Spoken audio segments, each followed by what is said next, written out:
My boss was my online boyfriend, but he didn't know that. He kept asking to meet in person. Gee, if we met, I might become a wall decoration the next day. Hence, I made a quick decision to break up with him. He got upset, and the whole company ended up working overtime.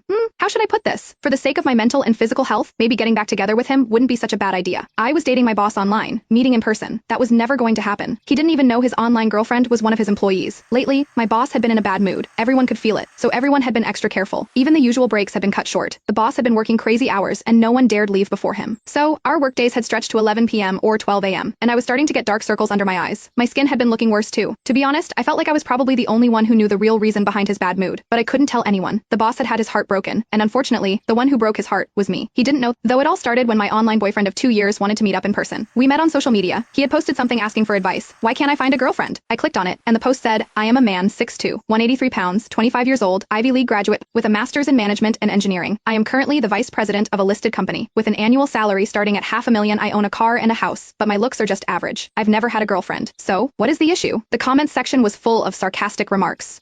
Someone's fishing for compliments. Is this guy living in a dream world? Ivy League grad, just 25, and already a VP. Come on, get real. At least create a more realistic persona. As we all know, only family-run businesses give young people such high positions, but most of those rich kids study abroad. Being in a playful mood, I commented, maybe it is the looks. Post a photo, and let's see. Then I closed the app. Not long after, I got a private message from the poster. Hi, can I send it to you privately? Though confused, I enjoy some drama, so I replied, sure. Then he sent me a photo. I almost spat my coffee out. He said he was 6'2". I'd believe 5'0". Maybe it was a selfie, with his face covered by his hand, and the angle made his head look huge and his body tiny. His hair was sticking up like he just used some kind of hair gel, and he was wearing thick black rimmed glasses, making him look both nerdy and awkward. But despite all that, his face was actually fine. Even though it was partially obscured, I could tell his lips, nose, and eyes all screamed handsome. Still, there was something about him that seemed oddly familiar. I mentally shouted, there are actually guys who don't realize they're good looking, while zooming in and out of the photo multiple times. With my helpful mindset, I typed out a few tips. Your clothes and selfie skills need work. Try frameless glasses, or better yet, wear contacts, and change your shooting angle. Tilt the phone slightly, making sure the charging port leans toward you. Also, try pants that are a bit looser, like casual black ones. He replied, thank you so much. I didn't think much of it and moved on, but the next day, he sent me photos of his makeover, taking my advice to heart. The day after that, again. Then it went on for a few more days. I was getting tired of it when he suddenly asked if he could add me as a friend on Facebook and offer me a thank you gift. If someone was offering money, I'd be crazy not to take it. So I gave him my profile link. Moments later, an account with a familiar profile picture sent me a friend request. Wait, wasn't this my boss? I panicked, almost accidentally accepting his friend request. My heart sank, and I quickly restricted the visibility of all the previous posts on my feed. My brain raced, wondering if I'd somehow linked my private Facebook account to my company info. Meanwhile, he was typing for what felt like forever before sending a message. Thanks for all the help these past few days. Here is a little something for you. And then, he sent me $7,000 via MetaPay with the